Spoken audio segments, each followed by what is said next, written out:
movies. Busting makes me feel good.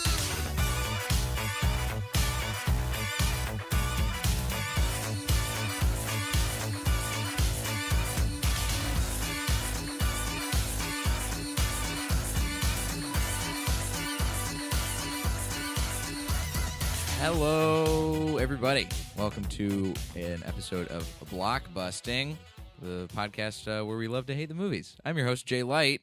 Joining me down here in the Comedy Store basement studio this week, Dean Peters. Hey everybody, how's it going? Dean, you have a great radio voice. Thank you so much. I like it. It's all those cigarettes you've been smoking. That's true. It's all that old Alabaman Sitting on a porch.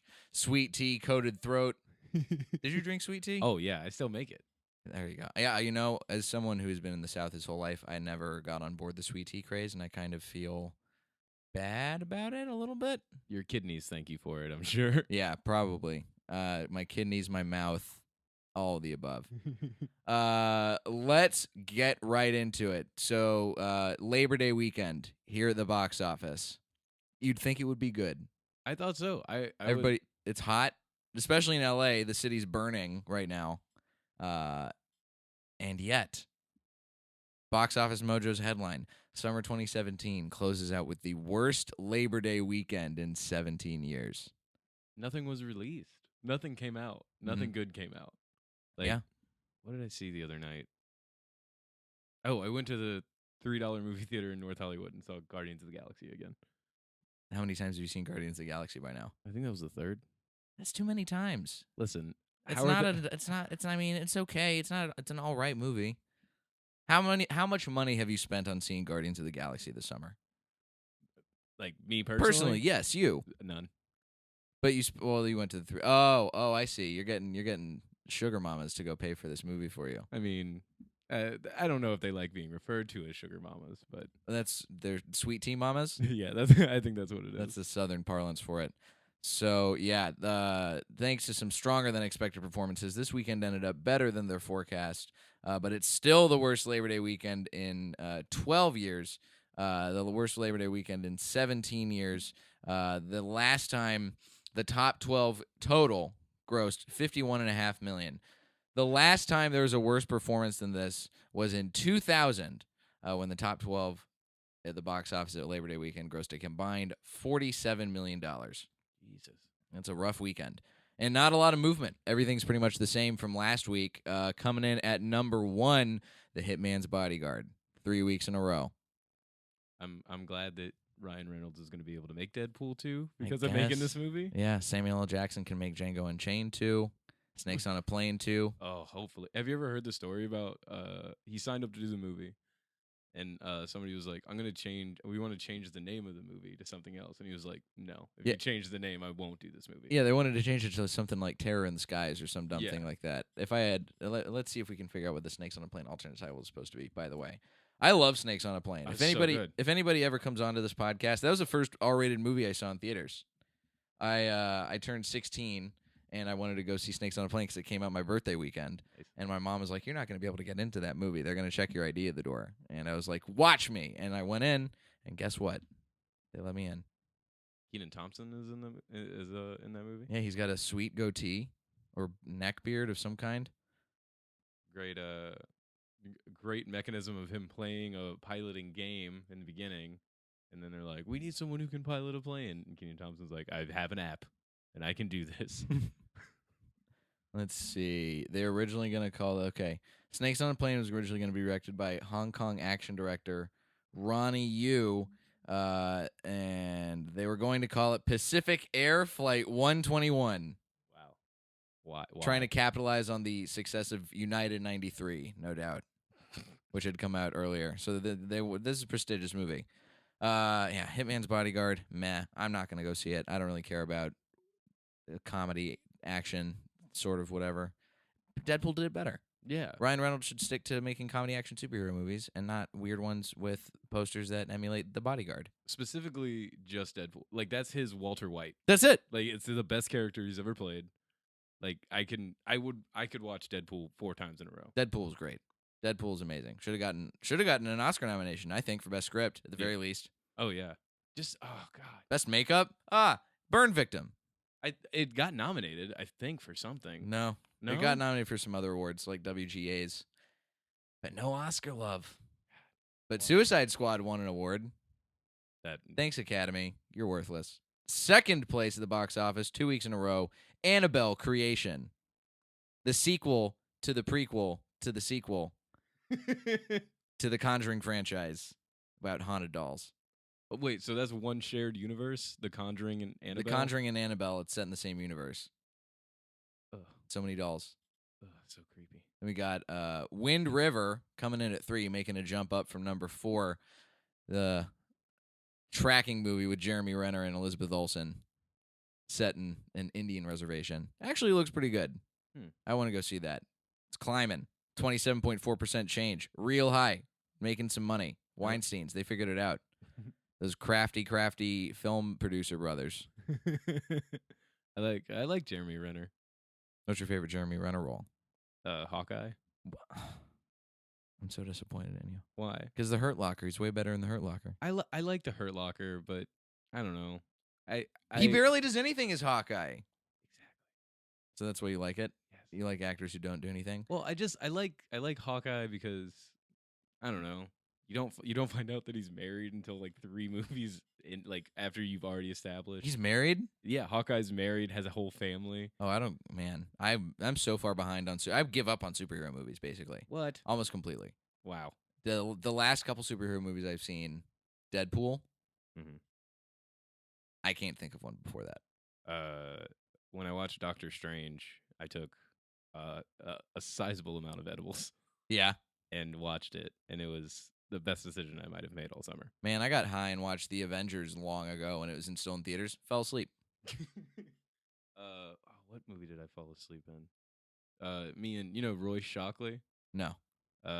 He's from the theater. He's a sleepy boy. He's a sleepy boy. We had just shot something like a web series or a sketch or something, and we were like, let's go watch a movie. So we go to the $3 movie because we're right next to it. It was a Lego Batman, and we get in there, get in our seats. We sit 1 seat apart from each other, and immediately fall asleep. Like we're asleep within the first 5 minutes. Sleep through the entire movie. Man, that's a terrible movie to fall asleep in. Lego Yeah, no. Batman's good. I had seen it already, but it was just so hot. And like we were so exhausted because we had been there since like 6 a.m. or something. Do you do that a lot? Do you go see movies twice in theaters? Yeah, Why? because I like rewatching a movie once I already know what's gonna happen, so I can like pick up on the little things. Oh, okay. I also do this That with like makes sense. TV shows. Well, TV shows, it makes sense, but movies, I feel like I would only go see a movie in theaters multiple times if I really, really liked the movie. I saw the Grindhouse movie in theater something like 6 or 7 times Damn. because it's like there's so much and it's 2 whole movies, and the whole experience is like 3.5 hours long. Mm-hmm. But one summer we watched like once a week the whole summer. Wow. And I fucking love that movie. I love both of those movies. I think Death Proof is a little better. Never seen either of them. Well, like oh shit, what's the name of the guy? Kurt Russell? Kurt Russell is fantastic, but literally that like Death Proof is like just akin to like the old racing movies from like the 1960s or whatever. Steve McQueen, the Steve McQueen movies. Oh, okay, like Bullet. Yeah, exactly. Gotcha. So Except Kurt Russell is murdering people instead of racing for... I want to say racing for pinks because my only knowledge of racing movies is the Fast and Furious franchise. I also love the Fast and And that's what they Furious do. franchise. Fast and Furious franchise. Great franchise. Have I told you my idea for the next one? No. Because they keep heightening, right? What do you got? Okay, so they have to go to hell, right? And then they have to drive themselves out of hell. Like they start at the 7th circle and they have to drive all the way through. It's the Fast and the Furious, bro. Oh, shit. Come on, so good. The Faust and the Furious? The Fast and the Furious. Sign this man up for a movie contract right now. Why don't they let me make decisions? I don't know, man. Let's keep rounding out this box office. We got Leap coming in at number 4, making a drop. Logan Lucky, speaking of racing movies, this is not a racing movie, but it's set at a NASCAR place. Speedway? Do you like NASCAR? No. I do. Of course you do. You're the most stereotypical Southern man alive. That is hurtful and pretty accurate. You're accurate. It is very accurate. Yeah, no, NASCAR is fun. You like, so, and this is a BOC quote. You know how like in most places they have cup holders for your beer? Mm-hmm. At NASCAR events, there's a whole slot for a whole 6-pack. So you just put a whole 6-pack in there, and you don't have to go anywhere. You can just get ear damage and watch people drive real fast. How many NASCAR events have you been to? I've been to one. I went to Talladega once. Ooh, very This exciting. was when I was in high school, which is, if you think I'm a stereotypical Southerner now, I don't think I owned a shirt with sleeves and multiple camo hats for like different days of the week. Cut off shorts. It was bad. So this is like demure Southerner Dean that I'm Oh, getting yeah. right now, Yeah. with just a bandana yeah. and to look like he's the property manager at a trailer park. Yeah, I'm real dressed down. Dunkirk coming in at number 6. I want to see that. Spider-Man: Homecoming at number 7. Making a jump, a couple spots up, the Emoji Movie coming in at number 8. Coming back into the top 10, Despicable Me 3, the Despicablest. The most despicable. Have you? Are you? Everybody is like ironically fans of the Minions, and I don't understand it. It's one of those. I think that's one of the things that made me feel like the most like an old man. Is like I don't understand why everybody likes these Minions. They're just like nonsensical little creatures, but also the Despicable Me is very like the whole franchise is very interesting to me because it's all based like I don't like the bad guy is the hero and then he becomes the good guy and then he like regrets it and then like it's very layered. I don't know. Are you telling me that the Despicable Me franchise is a lot deeper than I'm giving it credit for? Yes. Because really, all I know of the Despicable Me franchise is when I rode the Despicable Me ride at Universal Studios one time. Thematically, the Despicable Me universe is very heavy with a lot of like what's good, what's bad, you know? Like are there gray areas? Of course. Is evil a personal choice or does society make you that way? Ooh. Top questions for teens to answer. Finally rounding out the top 10, we got Girls Trip also making its way back into the top 10. Earning combined right now $111 million. Good. On the strength of what many are saying Tiffany Haddish's strongest performance. Great job, Tiffany. I saw her in the lab once. Amazing. Incredible. Just killed. Like she just riffed with Avery and I was dying for like 7 or 8 minutes. She wrecked me here once at the store during a roast battle. She did not like that I made too many jokes about a roast battle about a girl being slutty.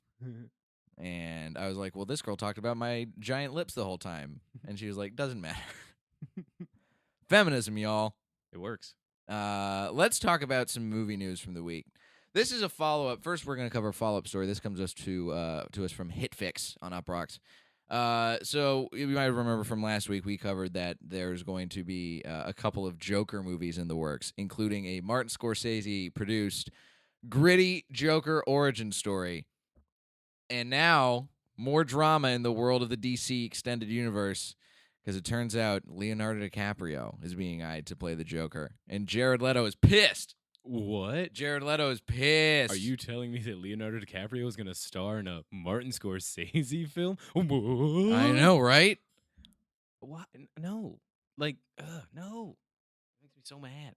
Why does it make you mad? Because Leonardo DiCaprio should not play the Joker. I mean, I agree with you, but what do you? If you had to pick somebody to play the Joker Right? besides Heath Ledger, because he's my all-time favorite pick. Ooh. If Heath Ledger was I'm going to pose a theory right now. If Heath Ledger was alive today, we would not have Suicide Squad. Oh, yeah, for sure. Suicide Squad would not exist. Neither would Dark Knight Rises. Dark Knight Rises would It not would, exist but- either. You're right. Yeah. Yeah. Oh man, the future would be so different if Heath Ledger was alive. Trump wouldn't have got elected. Trump definitely wouldn't have gotten elected. The world would be in a better place. Man, it wouldn't literally be on fire right now. Yeah. Syria would be totally chill. Oh my god. No, are we going for, like, you know who I think should play the Joker? Who? Neil Patrick Harris. Neil Patrick Harris would be a fun Joker. Yeah. Like, What do you think would make him a key player? physically, how he looks, as opposed to Ben Affleck's Batman, who is incredibly stout. Like, Neil Patrick Harris loses, like, 30 pounds and is just bone thin. Like, and he like commits, and I just think he would be great in that role. But I also think he would be great as I want Matthew McConaughey to play the Riddler. What did you think of Jared Leto as the Joker? I thought it was truly awful. I watched Suicide Squad, and because I'm a huge masochist, I watched the extended edition. There's an extended edition There's of an Suicide extended Squad. edition. Yeah, I watched that. Good God. Um, that it makes me so upset because I was really looking forward to like the clown prince of crime. You know what I mean?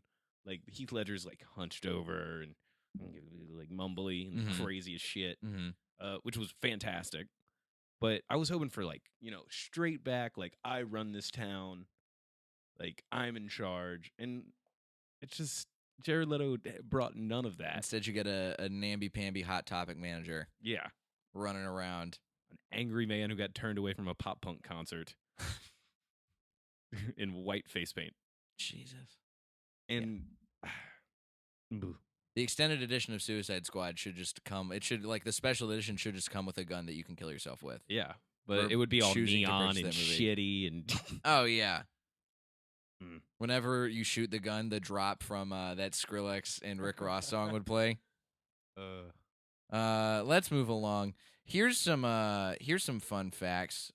Speaking of politics in the world burning up around us, George Clooney this week. This is according to Variety. George Clooney has joked about becoming the United States president at the Venice Film Festival this week. It's a big film festival week. We got the film festivals in Venice and Telluride going on right now. Toronto's coming up soon, so the stars are out there saying some silly things, and George Clooney's he's joking about being the president.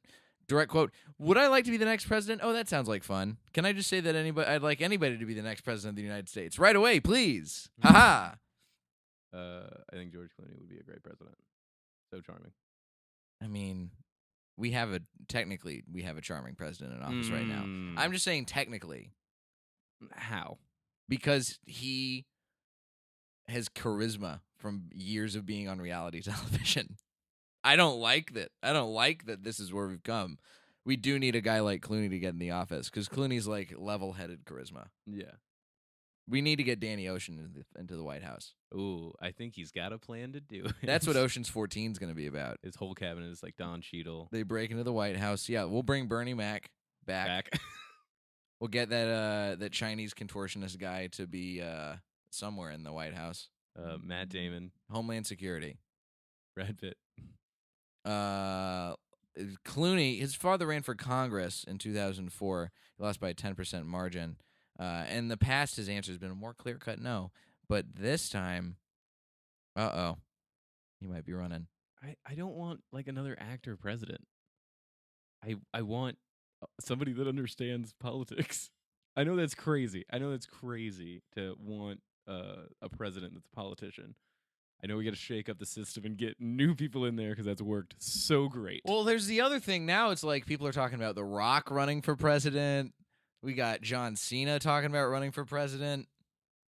Like the presidential election is just going to be sponsored by WWE in 4 years. Like it's not. It shouldn't be. It should be. It's like it should be a respected office. I love The Rock, Dwayne Johnson. He's fantastic. I don't want him to be president. I don't want George Clooney to be president. I want some guy who's been a politician his whole life and understands how politics work and diplomacy. Yeah. And not calling up other like prime ministers of other countries at 2:00 in the morning and yelling at them. Like that's I just want like if I go into a Subway and I'm just like, hey, I would like a sandwich. He's like, I'm gonna make you a sandwich, but heads up, I'm a mechanic. And then like he starts making the sandwich. I have no confidence in that sandwich. Zero. Because he doesn't make sandwiches. Not to mention, it's got motor oil on yeah, it instead of mayonnaise. His hands are going to be gross. He's going to be wearing one of those jumpers. He's going to rip me off. He's going to charge $4 more for my Subway sandwich than what's needed. Oh, yeah, of course. He's going to quote you, say, listen, you need to have these cucumbers on here. If you don't have the cucumbers, your sandwich is not going to have any structural integrity. It could crap out on you mid-mouth. Speaking of Trump things, we got a Matt Damon quote also from the Venice Film Festival where him and George Clooney's film Suburbicon is premiering right now. So he had a Donald Trump have cameos in a movie, and it looks like he has had firsthand experience dealing with Donald Trump whenever they have to shoot on a property that is owned by Donald Trump, you have to adhere to his demands, which includes some kind of cameo. I'm sure that's why he was in Home Alone 2. Yeah, So this contract has existed for a long time. this is a direct deal. The deal was if you wanted to shoot something in one of his buildings, you had to write him in a part. Martin Brest had to write something in Scent of a Woman. You waste a little time so you can get the permit, and then you can cut the scene out. And then in Home Alone 2, they left it in, as we now know. They had to do it in Wall Street Money Never Sleeps. Was he in that one, or did they cut him out? No, I think he was in that one. He just wants to be in there, man. He just wants to be a movie star. I think he just wants people to like him. I think honestly he's trying to pull over a reverse Ronald Reagan, where he wants to be the president and then he becomes an actor. Like, what role could Donald Trump accurately portray? Like, he's not good at. He can't even lie. He's not even a good liar as a person because no one believes him. So, like, he would be a horrible actor. No one would be like, oh, yeah, he's definitely this.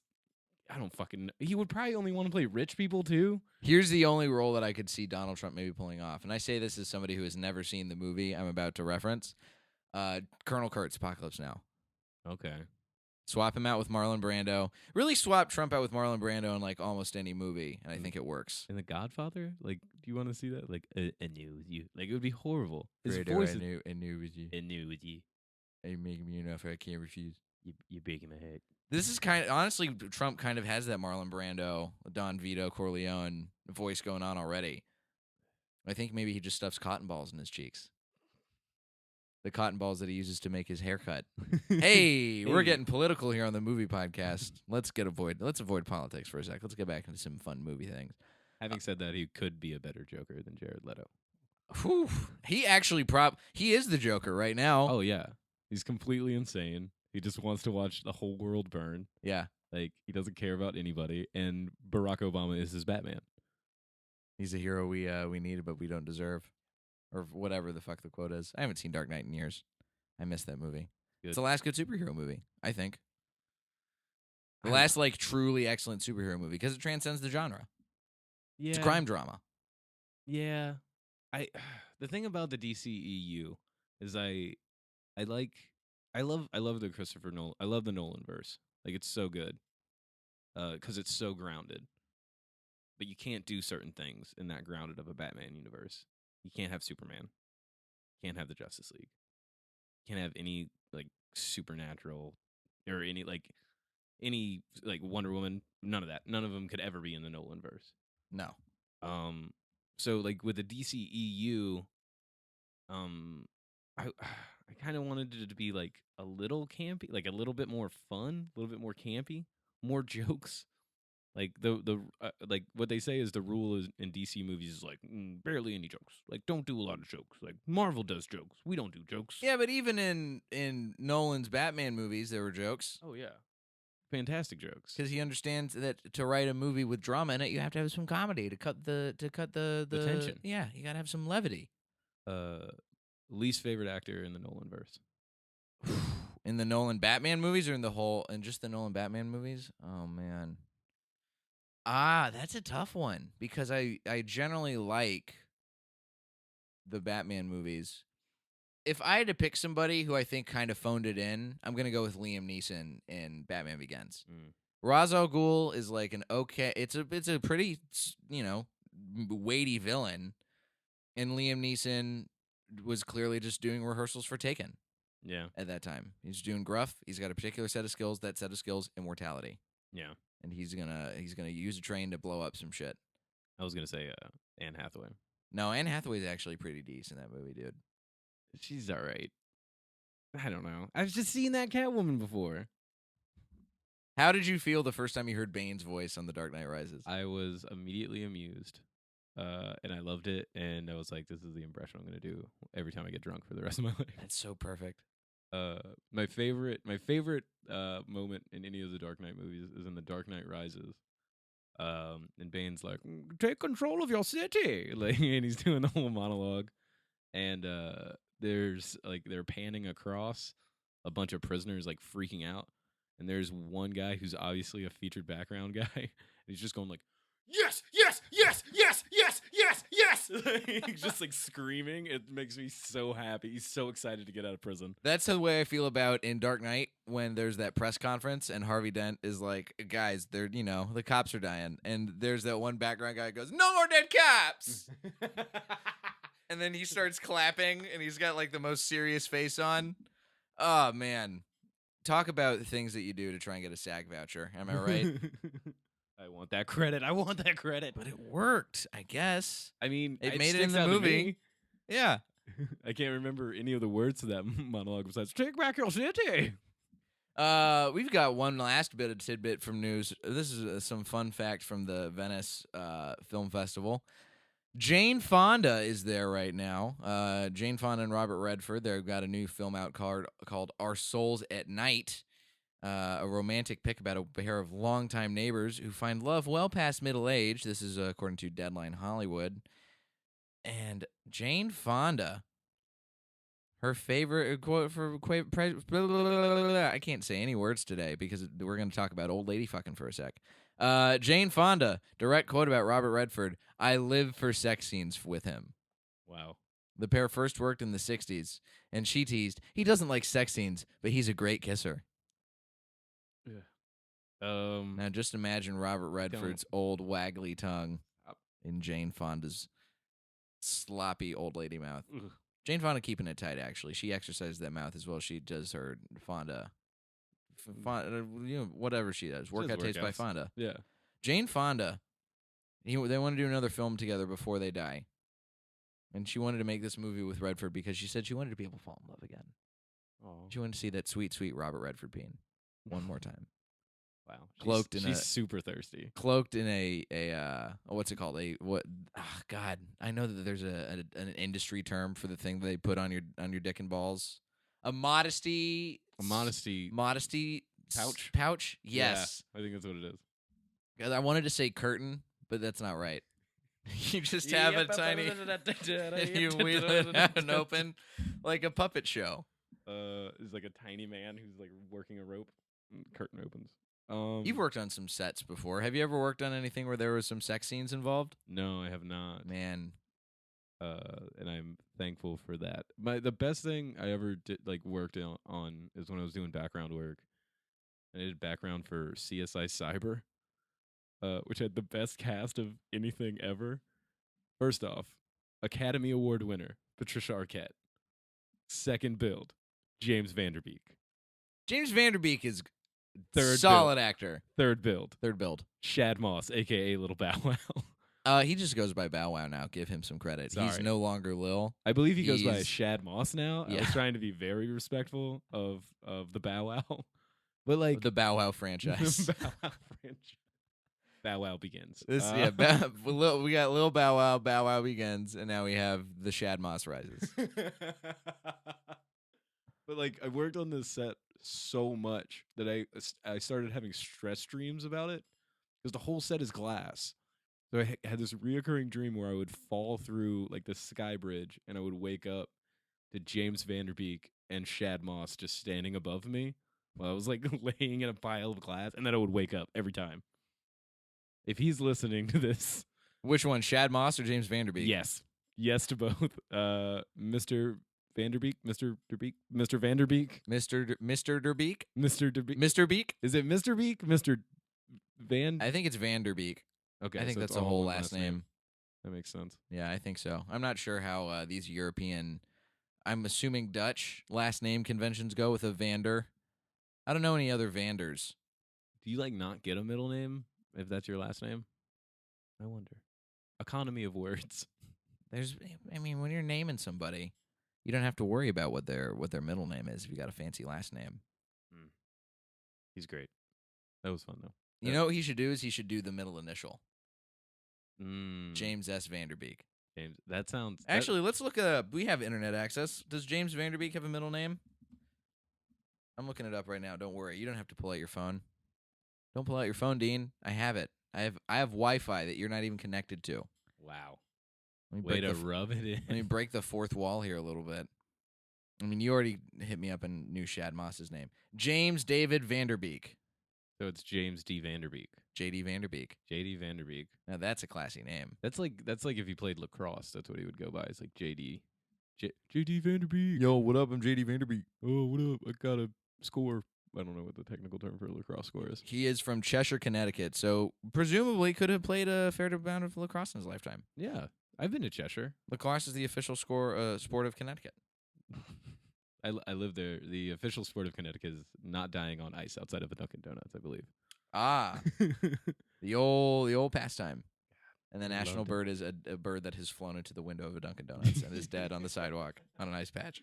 That's true. They go ape shit for Dunkin' Donuts. I feel that's like a northeastern thing, Yeah. right? Oh, they go insane. We never had Dunkin' Donuts where in the South. No. Did you have any real donut chains in the South besides Krispy Kreme? Just Krispy Kreme. It's all I got. Yeah, they tried to move a Dunkin' Donuts in, and it failed miserably. When we had the Krispy Kreme move into our suburb, Krispy Kreme openings are like a Chick-fil-A opening.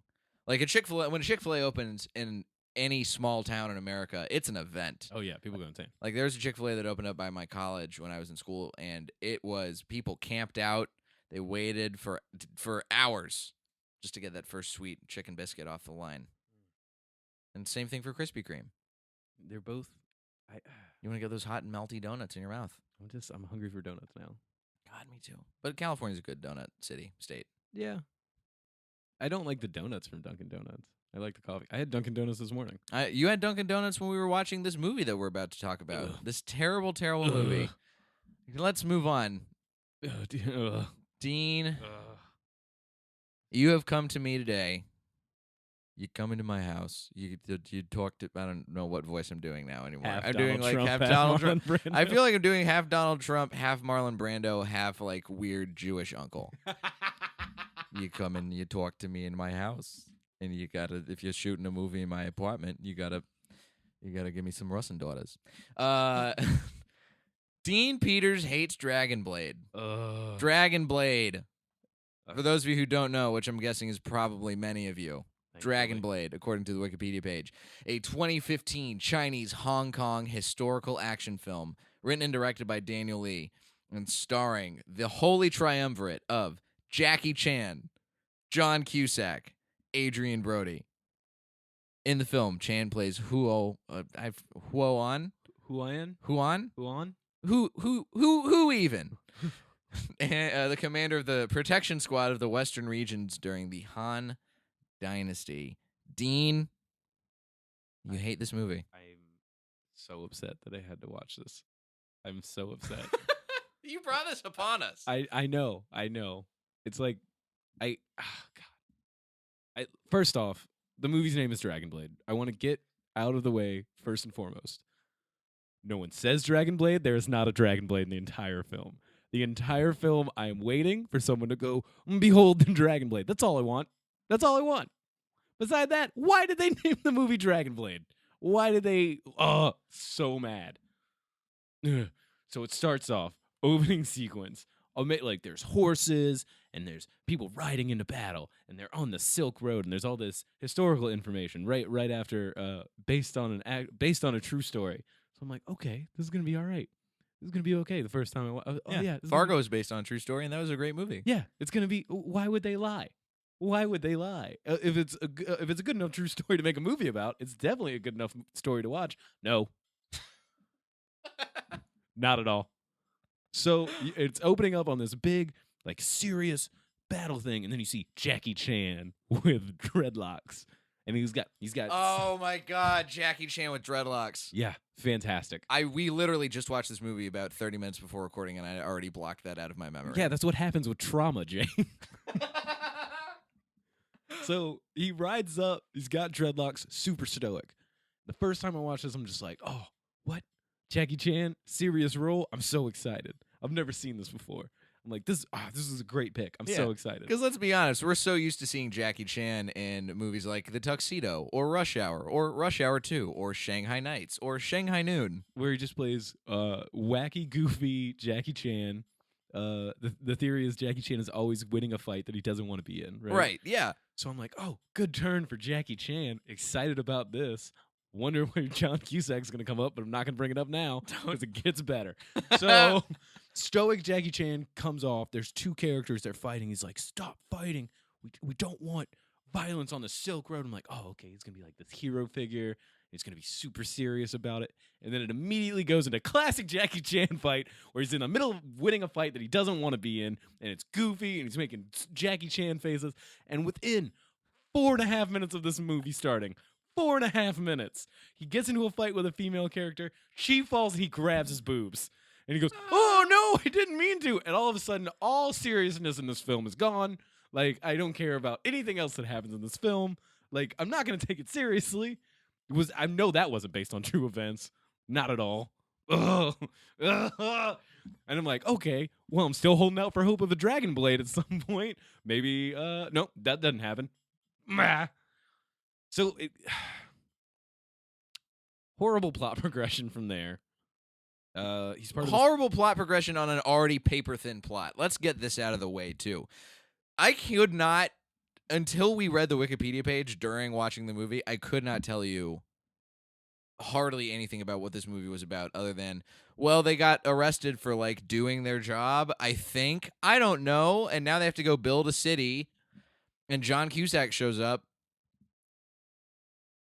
John Cusack is a Roman general. And there's a blind boy, and Jackie Chan is like, oh, yeah, the woman whose boobs he grabbed also, like, tries to fuck. Hey, you know how when you're, like, trying to fight a woman to the death and her boobs fall on your hands and it's a complete accident? You know how, like, 10 minutes later, she's just like, oh, yeah, this is it? That's never happened. And Jackie, he, like, pulls her veil off, and he's like, I'm sorry, I had to return this to you. And she's like, take me, and disrobes.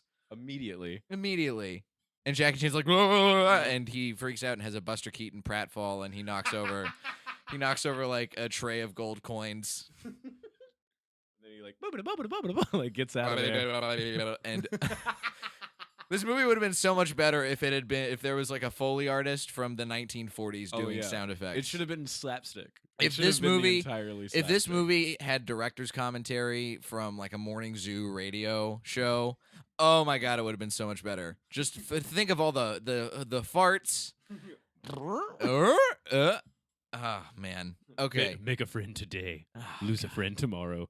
No, we make enemies out of our friends. I don't even care about your stupid friendship mottos, Jackie Chan. It's the worst. Who even? Okay, so John Cusack of Room 1408 fame is a Roman general, and he's supposed to be super serious, but he is hardcore phoning it in. Like, I respect how hard he phoned it in. Mm-hmm. Like, that's how bad it was. I was just like, is he asleep? Like, how do you care that little bitty bit? It's insane. So bad. But he was not the worst acting in all of the Roman army. The worst acting is I guess the blind child's caretaker. That's right, the blind child's caretaker. Let's see if we can figure out who this is. I can't even tell. Philippe Jolly, maybe? Or James Lee Guy. But like, so Jackie Chan, like, of course, they get into a fight when they first meet. They're like, John Cusack, like, my men need water and food. And Jackie Chan's like, I want to be friends. He's like, we can never be friends. We're leaving tomorrow. Suck it. And then there's a sandstorm. And he's like, well, okay. But the one shot where the blind child's caregiver has, God, I wish this was not an audio medium so you could see my face. But imagine the least convincing sad emotion you could ever see. Just, like, so fake. Such horrible acting.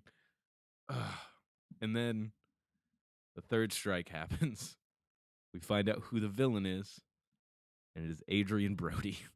And Adrian Brody's character is only vaguely introduced. Very lightly. This is how terrible the plot progression in this movie is. The only time anybody ever actually talks about what's going on is while they're drunk off of weird China wine. Yeah. They also they're drinking out of bowls. Didn't need to do that. No. There's no need for this movie is truly an abomination. It's so bad. It's so bad. I'll give it to him. The fight scene's pretty decent. Yeah. But the fact that you can only introduce Adrian Brody by just showing shots of him looking like he regrets the decision to be in this movie, just sitting in a throne, real sad, and that's your villain?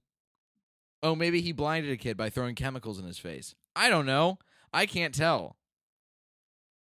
Also, Jackie Chan's character gets arrested by like 3 different people at the beginning of the movie. Mhm. There's too many characters. There's too much plot. No, I don't care about any of the characters. If you're going to make an action movie, you are allowed to have no plot. Barely any at all. You are so allowed. Have you ever seen The Raid? No, I have not. The Raid is an amazing action and martial arts movie to boot. The Raid, the only plot of The Raid is, hey, there's a drug dealer at the top of this building. We got to fight our way to the top. 90 minutes of raw pumping action after that. That sounds great. That's it. That's why I love the remake of Judge Dredd, because it's the exact same plot that you just described. Like, it's literally 2 minutes of Carl Urban being like, I'm the law. And then like 88 minutes of him fighting his way to the top of a building to kill Cersei Lannister. Man, so good. So good. Too much plot can ruin an action movie. You know, I watch that. I do this thing sometimes where I watch the original, like I watch like the version from the 80s, and then I watch the one that just come out. Judge Dredd? I did that with Judge Dredd. I've done it with Red Dawn. Wasn't Channing Tatum in the new Red Dawn? Yeah, I think so. Yeah, he was. No, I don't think it was Channing Tatum. It was Tanning Tatum, excuse me. No, it was one of the Hemsworth. Chris? Channing Hemsworth? Channing Hemsworth. Channing Tatumsworth. The most handsome man in all time. Liam Hemsman? Liam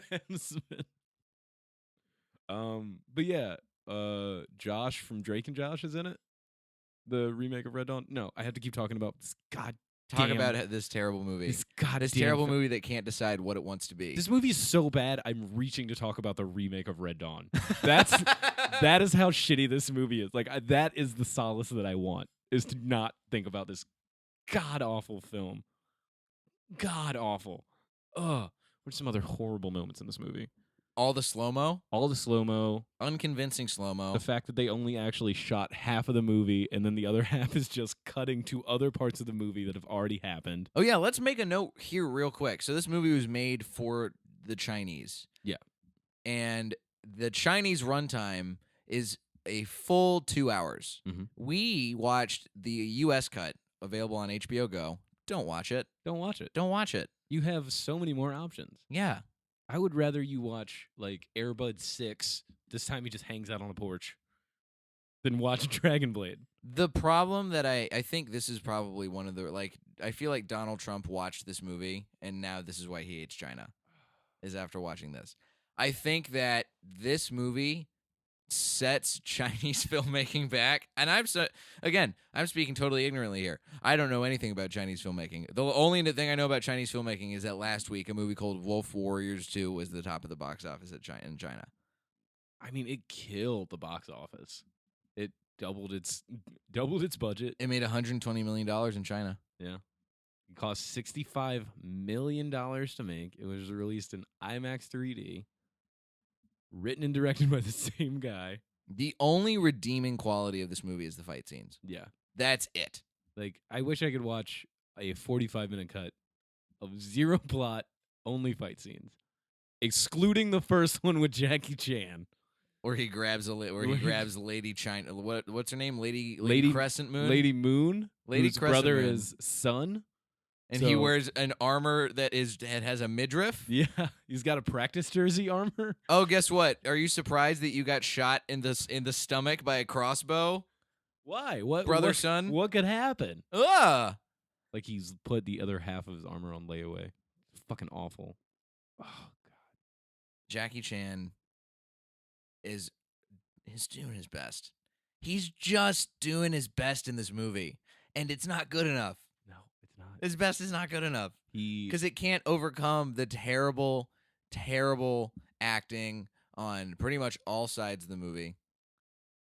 Even the people in the background are phoning it in. Oh yeah, in this movie, it's awful. You can tell because they're supposed to be singing. There's a lot of singing of traditional either Chinese or Roman songs in this movie. None of them are lip synced correctly. None of them. John Cusack stopped singing the song The while ADR he's is on horrible. screen. The ADR is horrible. Jackie Chan probably has the best English dialogue in the entire movie. Okay, here's another thing. So right before they expose that Adrian Brody has blinded this child, there's this box, right? And the first shot of this box is just them opening it. You don't see what's in the box. It's another 15 minutes before they cut back to the box, and then they open it, and it's like a glowing liquid, right? And that is the last you hear about that liquid. They never explain what it is. Not once. They explain everything else through dialogue, except that. They don't explain why Lady Crescent Moon says that she's Jackie Chan's wife. Yeah, that made no sense. When he has a teacher woman who gets also. Oh my God! Can we talk about the kid with the books? There's this whole section of the movie, and this movie has such terrible time structure that it's hard to tell when things are happening. There's this part. I'm guessing it's about midway through the movie. I'm so checked out that I don't recall where in the movie it actually happens. Jackie Chan goes back to his town to try and he's trying to save some kids or something. He's trying to say something's going on where there are people that need to be saved. He goes to his lady who's a teacher and is teaching the children at the very beginning of the movie. And he's helping them escape from a building. He gets them wrapped up in this in this scarf that he uses as a slide. And this one kid at the very top of that scene is like, "Oh no, my books! I have to leave my books behind." He grabs his books, slides down the slide into down the Jackie thing. Chan's arms. Yeah, Lady Crescent Moon shoots somebody While through the sliding window down. while sliding That's down cool. backwards. That's cool. Great scene. Doesn't even have to do it in slow motion. Amazing. Then the kids and the teacher are running through the streets of nameless city in the desert on the Silk Road, getting pummeled by arrows. Destroyed. Just getting destroyed, and they all make it. And then all of a sudden, this same kid goes, "Oh, wait, my books!" Because he dropped his books while fleeing in fear. From arrows and death. There's more books, kid. There's more books. There's plenty of books. What is the point of that? What did we learn? That books are evil and you should not care about learning? Yeah, well, we learned that because they go back to go get the books, and the teacher goes to try and save the child and gets shot in the back. Murdered. Was she Jackie Chan's love interest? I don't know. I think so. Jackie Chan has multiple love interests in this movie. And acts on none of them. I think there's a secret undercurrent of Jackie Chan wanting to fuck John Cusack's character that Oh yeah, woefully goes under. I mean, he's a Roman. That's what that's the movie that I want to see in Dragon Blade. Is they meet and then they fall in love and then they just live out their days on the Silk Road, feeding each other grapes, wearing silk underwear, building walls, not having a thing called the Dragon Blade. Yeah, there's this movie tonally, it's all over the place too. You gotta. Now I'm mad. Right? I'm so mad about that you made me watch this movie. I'm sorry. I hope we can still be friends. If We're not, still I get friends. it. Don't worry. No, we're still gonna be friends. Well, this is gonna bring us closer together. You I know think what it I already mean? has. Jesus Christ. This There's movie's so literally awful. a sequence that feels like it's ripped out of a Disney movie, where the Chinese and the Romans are like, "Hey, we can build a wall together. We figured out how to do it." And it's just a montage of we're architects. We're gonna draw some shit on blueprints, and then they're like, "Oh, we're gonna make cages and throw rocks into the cages," and then they're swinging around, and it's just very jaunty, just like and they're just like, "Hey, everything's gonna be fine, guys. We're gonna do it in 15 days. It's supposed to take half a year. Oh no." Let's talk about the first thing John Cusack says to Jackie Chan's character. Let's talk about the first thing John Cusack says. So they're in a fight, right? And Jackie Chan's just like, "Sandstorm is coming. Like, come inside." John Cusack says, verbatim, "My men need food and water. I need medicine for the child. Beat. And I need a place to think." They never explain what he has to think about, why he needs a specific place to do it, and why that's in the part of the why John why Jackie Chan is the best part of this movie. John Cusack. the best part of this movie is the credits. That is the best part of this movie. Oh my God. Here's the craziest thing to me too is the casting. Originally, they were trying to get Mel Gibson to be the role of John Cusack. Can you imagine how different this movie would be if Mel Gibson was in charge? That actually might be a watchable movie. I honestly, I don't know. I don't know if I don't know if any actor could save this movie. Like, you can put, I don't know, who's hands down the best act. Like Gary Oldman as John Cusack's character. I'd watch that. Gary Oldman is John Cusack's character, and Gary Oldman is Adrian Brody's character. Yeah, just both. They're twins. By the way, Academy Award winner Adrian Brody Yeah, is in this movie, phoning it in. just so hard. So hard. So hard. I wonder how much this movie cost $65 million to make. I wonder how much of that money went to pay to convince Adrian Brody and Adrian Brody and John Cusack. I assume Jackie Chan was the highest paid person on this film because out of the three of them, I feel like Jackie Chan still has the most like star power. Yeah, but I bet he worked out some kind of deal. He gets points on the back end. Hey, did you know that the Beijing Cultural Society helped pay for this movie? Because that's a true thing that happened. No. Yep. Oh God. They won a grant because it's a historical piece. God, history, my ass. This movie should be history. This movie should be buried in a landfill like all those copies of the E.T. Atari game. This movie should be buried in Mongolia forever. They should use this movie to torture people. They should. It's that bad. It was a commercial success in its native country, China. Grossed $18.7 million on opening day. 18.7 million on opening day. Had a 3-day opening weekend of $33 million. So that's half the budget opening weekend. As of March 15th, 2015, Dragon Blade has earned $120 million in China alone. You know what? There's better plots for a movie named Dragon Blade. Like, Dragon Blade has ruined another movie named Dragon Blade. Like, we could watch a sweet ass action movie about a Dragon Blade that you have to. Oh God. And here's the thing: this movie, it does not see it just terrible, So bad. across the board. Critics panned it. Oh, 34% approval rating on Rotten Tomatoes. that's generous. That's too much. The only people. Here's some of my favorite quotes from the critical reception to this movie.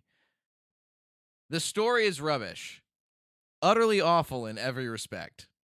Dragon Blade is a hot mess and a spectacular misfire, not just by its star, but also by its director, and further confirms that the once promising careers of Hollywood stars John Cusack and Adrian Brody are going the way of Nicolas Cage. I would rather watch Nicolas Cage. I would rather watch both Nicolas Cage Ghost Riders than rewatch this movie. Like back to back, no break, can't even leave the room or look away. I would rather do that than watch this. I watched this film in 2D, but given the two-dimensional nature of the cardboard characters, I don't think the 3D would have vastly enhanced my viewing experience. Burn! That's great. This movie is so goddamn bad. Here are the two critical outlets that Wikipedia even lists as having given it a good review: Variety and The Hollywood Reporter. Who I guarantee the reason they did it is because so many movies these days are financed partially by China. Mm-hmm. They got somebody in the system too, breathing down their necks and saying, "Hey, guess what? You're gonna write a good review of this movie, and we're gonna make you an offer you can't refuse." Yeah, they did. A colossal entertainment with solid technique and terrific storytelling smarts, says Variety's Maggie Lee. Clarence Swee of The Hollywood Reporter complimented Dragon Blade for its filmmaking quality and screenplay. Storytelling smarts. Screenplay? The screenplay. I need a place. This story to seems think. smart to people with lobotomies. Oh God, it's the dumbest. Word. Like, I don't. I'm gonna be mad about this for the rest of the week. Me too. It's gonna be awful. I'm gonna be not fun to be around. How dare you do this to me? I'm so sorry. I really am. Because okay, so the reason why I picked this movie is me and my brother getting a little stoned, trying to find a movie to watch. I see Dragon Blade. I'm like, that's a sick ass name for a movie. The name is so promising. It's like, oh, Dragon Blade. I love dragons. I love blades. How can I go wrong? You can. You can go wrong. They went wrong. So we put it on. Well, we look at the description first, and I was like, Jackie Chan. John Cusack and Adrian Brody are in this movie? All right, that's weird. So I put it on, and I will watch shitty movies all day long. I love shitty movies. Like I like B movies. I love Grindhouse. Like I like movies that like are fun and silly and like not going to be good. I made it 35 minutes into it, the first viewing, Mm-hmm. after having a full-blown existential crisis for 29 minutes out of those 35 minutes. It started at the Jackie Chan fight scene, carried all the way through John Cusack's weird Mulan-esque, like, we can fix your wall. Adrian Brody's barely even introduced in the first 35 minutes. Not at all. That's another. I was like, what? Who's Adrian Brody? Oh, and by the way, did they cured the kid from being sick by poking him in the stomach. Yep, that's all they show. Acupuncture's not that effective, guys. And even if it is, I feel like there's more work than that, right? Yeah, and also, don't you leave the needle in and poke other parts of the body? All you need is a tiny poke in your midriff to cure your blindness? Whatever that solution was? See, maybe that's this. You know what? I'm going to give them the benefit of the doubt. Maybe that's the symbolism for when the guy who wears midriff armor gets ganked by a fucking arrow through the stomach. Some of the moves in the fight scenes are not like there's a couple really cool moments, like someone wraps a bow around someone's neck, puts an arrow in, and then shoots the guy behind him through the first guy's neck. I was like, that's awesome. But like the shot where all the Roman soldiers are around midriff armor guy, and you just see his head like just bobbing, like oh good, and they're all stabbing him, and then they just like move. It looks so fake. But Jackie Chan, I'll tell you what, Jackie Chan making his final expression. This is why I know that there's a secret gay subplot in this movie. Jackie Chan making his final expression of love by shooting John Cusack through the throat while he's about to burn alive to put him out of his misery real quick. Now that's true caring. That's love. Yeah. Why He put his arrow through his neck just like he put his boner through his butt. See? And that, I think, is probably where we should end. God, don't see Dragon Blade. Don't watch it. Don't do it. Don't put yourself through that. I suffered for you. I did this for you. If you see Dragon Blade, don't. Just don't. Don't do it. It's not worth it. But you know what is worth it? Seeing Dean Peters live. Dean, where can we catch you next? I'm every Monday night at the Pack Theater with my team, with Foxglove. And then Spike the Punchline, second and fourth Wednesdays at the Clubhouse. Hell yeah. Who, I have to say, my co-host, probably the best dude I know. Man, thank you. I love hosting with you. It's me. I'm the co-host, guys. If you didn't put those context clues together. I'm just giving him compliments. Aw. And social media? You got those? Instagram, Gerard Peters Comedy. Twitter, Gerard Peters Comedy. Facebook, Gerard Dean Peters. MySpace, Dean Peters. Friendster, Dean Peters. I will say, for a man who goes by Dean, you sure got an awful lot of Gerard floating around the internet. It's my first name. I know. You gotta change it, buddy. Yeah, I need to just The time has come. The time has come to become Dean Peters. So if you're not following Dean Peters on the internet already, just don't follow any of the things he just mentioned. Yeah, because I might he's delete gonna them change his name. tomorrow. You can find me on the internets at Diet J, Twitter and Instagram, jlightcomedy.com for upcoming show dates, including Spike the Punchline, second and fourth Wednesday of this month. And that's about it. Guys, go see something good for a change.